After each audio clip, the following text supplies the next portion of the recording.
Hai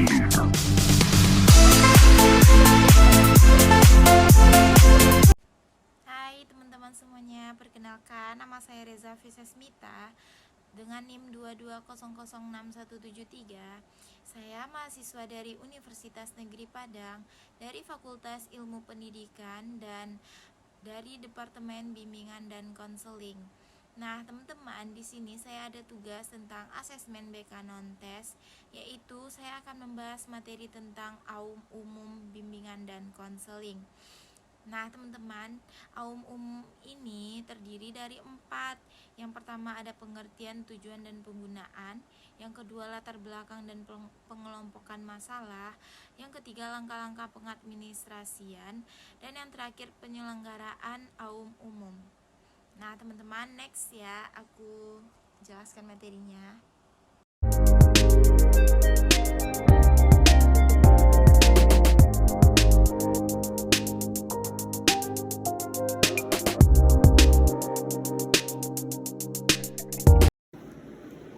Pengertian AUM umum menurut Plaitno dan kawan-kawan tahun 1997.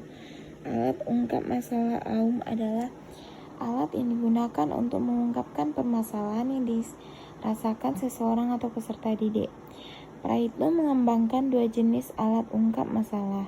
Yang pertama, alat untuk mengungkapkan masalah umum yang dikenal dengan AUM umum. Yang kedua, alat untuk mengungkapkan masalah khusus yang berkaitan dengan upaya dan penyelenggaraan kegiatan belajar mengajar yang dikenal dengan AUM PTSDL yang bertujuan untuk memperoleh data tentang kondisi diri klien atau peserta didik yang digunakan sebagai bahan pertimbangan atau penyelenggaraan bimbingan dan konseling.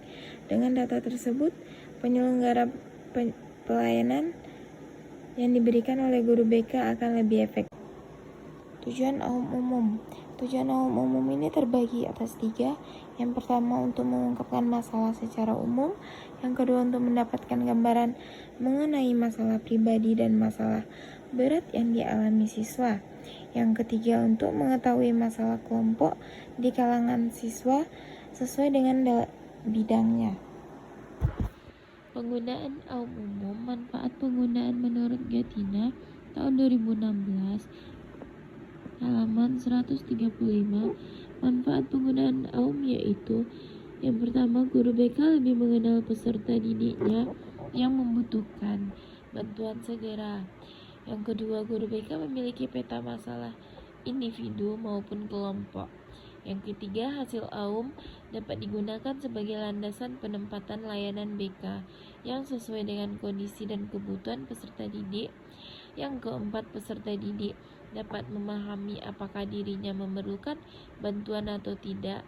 Dan yang kelima, membantu guru BK atau konselor dalam menentukan layanan bimbingan dan konseling, khususnya yang berkaitan dengan masalah belajar peserta didik. Dan yang keenam, mengidentifikasi masalah yang terjadi pada peserta didik. Yang ketujuh, membantu peserta didik yang bermasalah dalam menyelesaikan masalah belajar untuk selanjutnya memberikan alternatif layanan sehingga kendala peserta didik dalam menempuh tugas-tugas perkembangannya segera terjawabkan. Latar belakang dan pengelompokan masalah. Pengelompokan masalah dalam layanan bimbingan dan konseling dapat bervariasi tergantung pada konteks dan situasi konseling yang terjadi. Beberapa latar belakang tersebut antara lain yaitu: yang pertama, masalah kalian sulit diungkapkan secara verbal. Kalian mungkin memiliki masalah yang sulit diungkapkan secara verbal, misalnya karena rasa malu atau takut mengungkapkannya. Hal ini dapat konselor kesulitan untuk memahami masalah yang sedang dihadapi oleh klien. Oleh karena itu, konselor perlu menggunakan alat ungkap masalah yang tepat untuk membantu klien mengungkapkan masalahnya. Dan yang kedua, masalah kalian kompleks dan atau rumit. Beberapa masalah yang dihadapi oleh klien mungkin kompleks atau rumit sehingga sulit diungkapkan. Dan jelas dalam hal ini konselor perlu menggunakan alat untuk masalah yang dapat membantu kalian merumuskan masalah dengan struktur selanjutnya yaitu pengelompokan. Pengelompokan adalah ada beberapa bidang-bidang masalah untuk format SLTP, SLTA.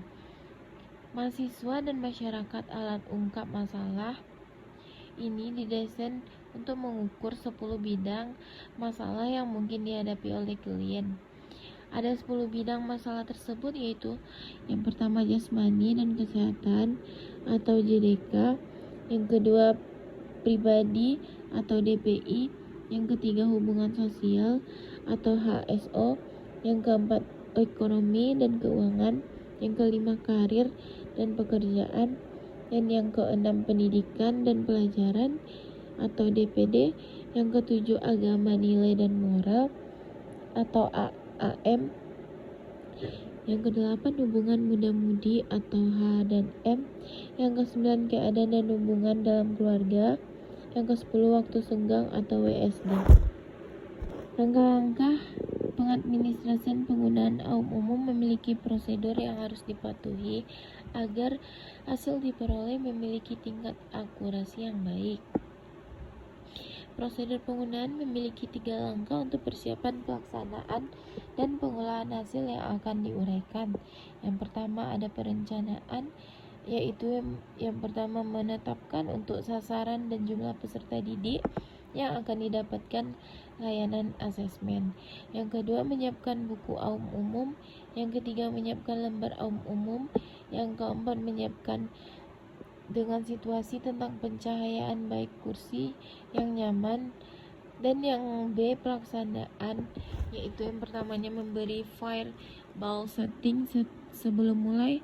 Yang kedua meminta menyiapkan individu alat tulis. Yang ketiga membagi buku dan lembar jawaban. Yang keempat memberi instruksi cara pengajaan AUM umum.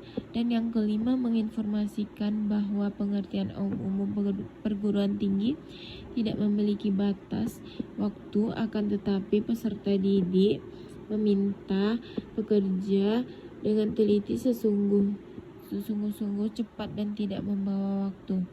Dan yang C pengolahan hasil. Pengolahan hasil yang pertama yaitu hasil AUM umum, yang kedua berdasarkan hasil pengolahan secara kuantitatif, konselor melakukan analisis kualitatif. Yang ketiga pengolahan hasil AUM umum dilakukan paling lambat 1 minggu setelah pengisian. Dan yang terakhir kesegeraan pengolahan hasil AUM umum akan mengunjungi asas kekinian dalam bimbingan dan konseling. Dan materi yang terakhir yaitu latihan penyelenggaraan AUM umum dilakukan untuk meningkatkan kualitas pelayanan kepada klien atau peserta bimbingan dan konseling. Beberapa hal penyelenggaraan latihan diantaranya yaitu penyelenggaraan pelatihan penguasaan teori AUM umum, yang kedua pelatihan praktik AUM umum, yang ketiga pelatihan refleksi diri, yang keempat pelatihan supervisi, yang kelima pelatihan pengembangan diri.